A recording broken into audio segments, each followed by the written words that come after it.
Hello students. आज हम लोग धर्म सुधार आंदोलन के अंतर्गत इंग्लैंड में धर्म सुधार की बात करेंगे। इंग्लैंड में प्रोटेस्टेंटवाद, जिसे एंग्लिकनवाद या एंग्लिकन चर्च कहा जाता है, का विकास एक राष्ट्रीय चर्च के रूप में हुआ, जिसमें इंग्लैंड के राजाओं की भूमिका काफी महत्वपूर्ण है। दरअसल 16वीं शताब्दी के वर्षों में,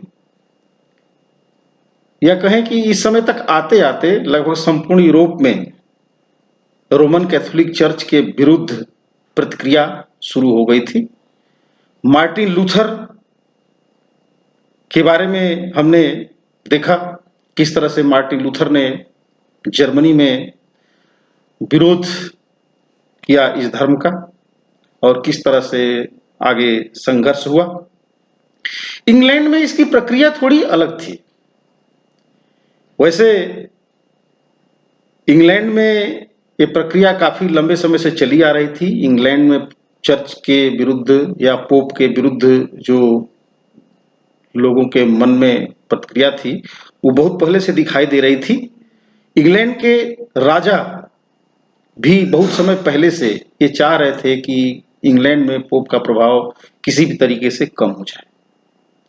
इन राजाओं में हम विलियम का नाम ले सकते हैं। विलियम ने इंग्लैंड से पोप के प्रभाव को समाप्त करने का प्रयास किया। यद्यपि वो स्वयं रोमन कैथोलिक चर्च में विश्वास करता था, लेकिन धर्म में सुधार की बजाय वो पोप के प्रभाव को कम करना चाहता था। उसने महसूस किया था कि पोप का राजनीतिक प्रभाव राज्यों में बहुत ज्यादा है, इसको कम होना चाहिए। उसका पुत्र, जिसका नाम था विलियम रूफस, वो भी अपने पिता के जैसे ही पोप के प्रभाव से चिंतित था और उसके प्रभाव को कम करना चाहता था। इन राजाओं को कोई सफलता नहीं मिली। हेनरी सेकंड ने भी एक विधान बनाया जिसे क्लेरेंटन कोड कहा जाता है, और इस नियम को पारित करके इंग्लैंड से पोप की सत्ता को समाप्त करने का प्रयास उसने किया, लेकिन फिर भी उसे इसमें सफलता नहीं मिली। पोप के प्रभाव को कम करने में सफल नहीं। उसके पुत्र जॉन ने भी प्रयास किया, वो भी असफल ही रहा। इसके साथ साथ इंग्लैंड में अनेक सुधारकों का भी प्रभाव व्याप्त था। अनेक सुधारकों ने भी प्रयास किया था। हम वाइक्लिफ के बारे में बता सकते हैं। वाइक्लिफ इंग्लैंड में ऑक्सफोर्ड विश्वविद्यालय का एक प्रोफेसर था और उसने पोप और चर्च के विरुद्ध जो बुराइयां थी चर्च में और पोप के अंदर, उसका उन्होंने काफी प्रचार प्रसार किया था। उसने चर्च के प्रभाव को राजनीति पर महसूस किया था, राजाओं को और वहां के लोगों को आगाह किया था, और उसने कहा था कि इसका सारा दारोमदार जो है वो धन के कारण है। अगर पोप के पास धन या चर्च के पास धन नहीं होता तो ये सब भ्रष्टाचार नहीं होता। इसके अतिरिक्त कॉलेट और टॉमस मूर जैसे नेता भी थे। ये लोग भी चाहते थे कि चर्च की बुराइयां समाप्त हों और इंग्लैंड में पोप का प्रभाव कम हो। एक और महत्वपूर्ण पुस्तक थी जो फ्रांस के इरेस्मस नामक व्यक्ति ने लिखा था। उसने 2 पुस्तकें लिखी थी, न्यू टेस्टामेंट और द प्रेज ऑफ होली। इन दोनों पुस्तकों में भी उसने चर्च की बुराइयों को उजागर किया था। द प्रेज ऑफ होली जिसका अर्थ होता है मूर्खता की प्रशंसा, और इसमें चर्च के नियमों की, चर्च के कुरीतियों की खिल्ली उड़ाई गई थी, उनका मजाक उड़ाया गया था। इसी बीच और भी काम साथ साथ हो रहे थे जिन्होंने धर्म सुधार को गति दी थी। मार्टिन लूथर ने जर्मन भाषा में बाइबिल का अनुवाद कर दिया था। उसी तरह से टाइनेडल ने अंग्रेजी भाषा में बाइबिल का अनुवाद कर दिया था, और अब आम जनता बाइबिल को पढ़ सकती थी, समझ सकती थी। इन सब के बावजूद, इन सभी प्रयासों के बावजूद भी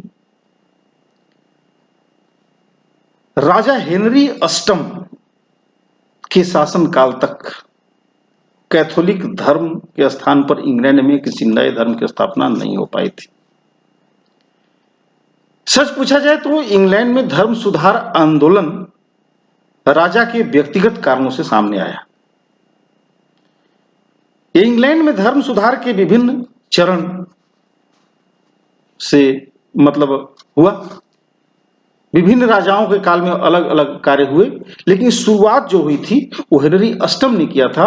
और हेनरी अष्टम का धर्म में दखलंदाजी करने का जो कारण था वो बिल्कुल व्यक्तिगत कारण था।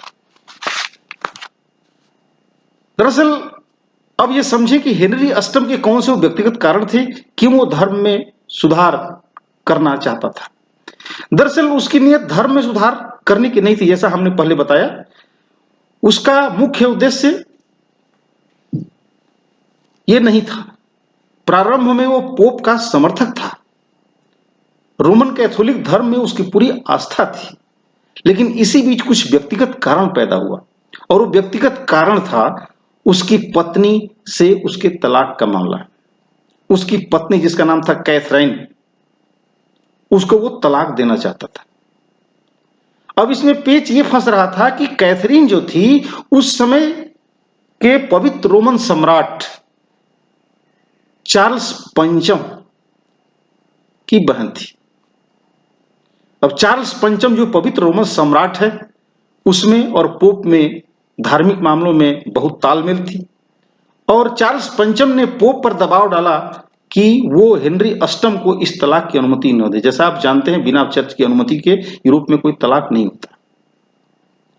तो उसने दबाव डाला कि किसी भी स्थिति में पोप कैथरीन के तलाक को मंजूरी न दे, और उसके प्रभाव में आकर पोप ने मना कर दिया।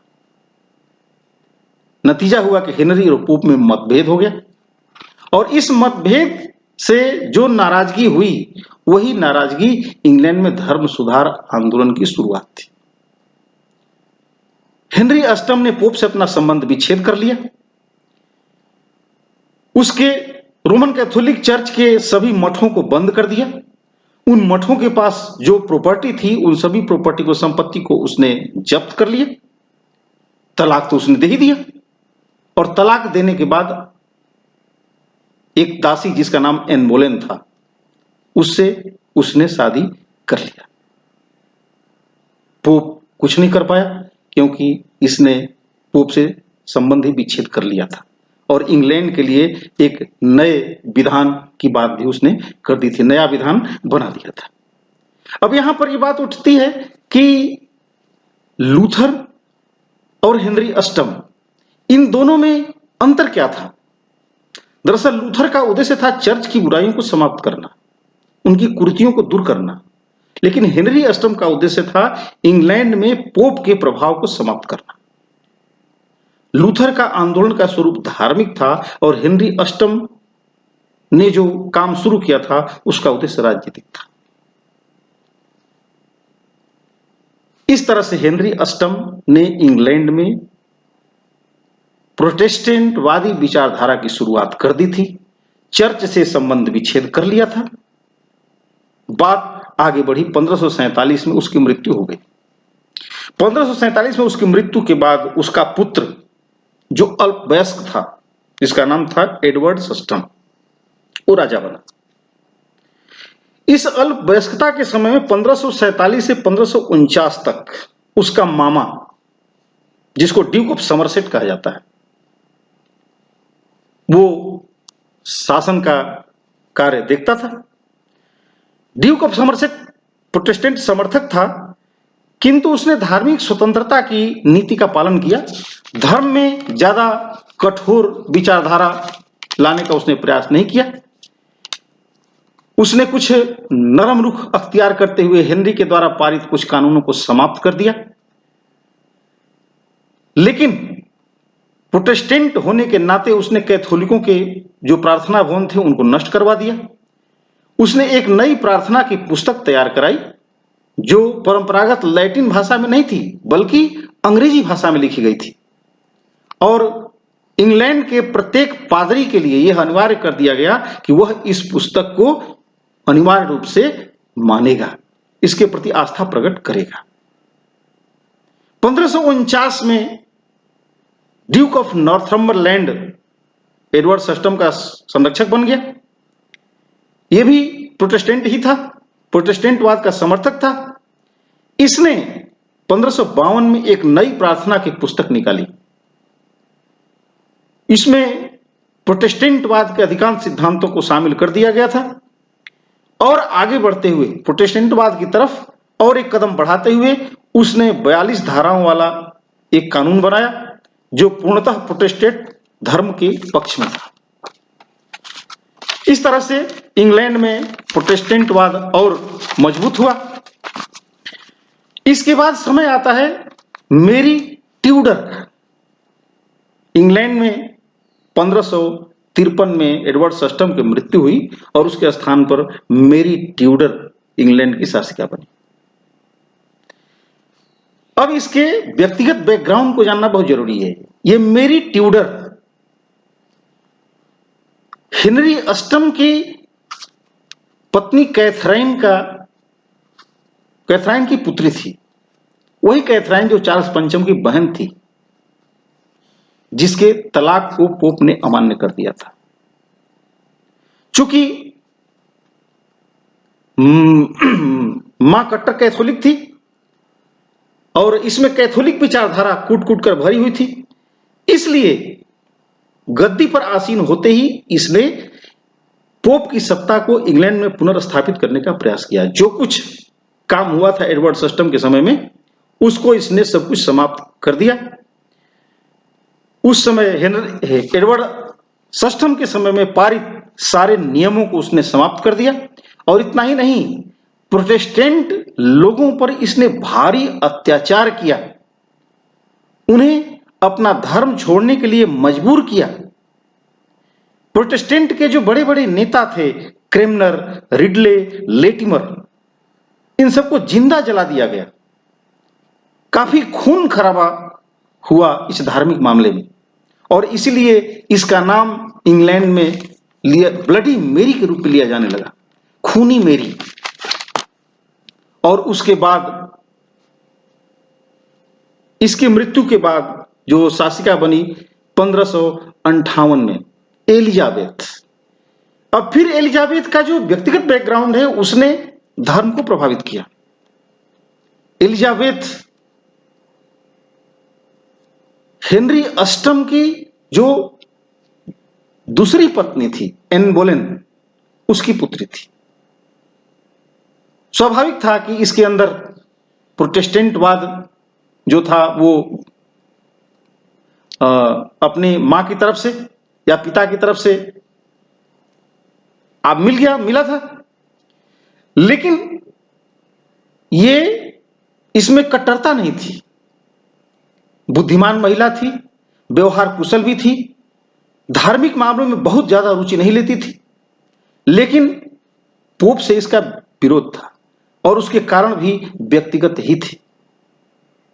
दरअसल जब इसके राज्याभिषेक की बात आई थी, राज्यारोहण की बात आई थी, तो पोप ने उसे हेनरी अष्टम की अवैध संतान घोषित किया था और पोप और उसके समर्थक उसके स्थान पर मेरी स्कॉट को इंग्लैंड की शासिका बनाना चाहते थे, लेकिन ऐसा संभव हुआ नहीं। एलिजाबेथ इंग्लैंड की शासिका बन गई। इसलिए पोप के विरोध के कारण उसके मन में प्रोटेस्टेंटवाद के प्रति झुकाव पैदा हो गया था।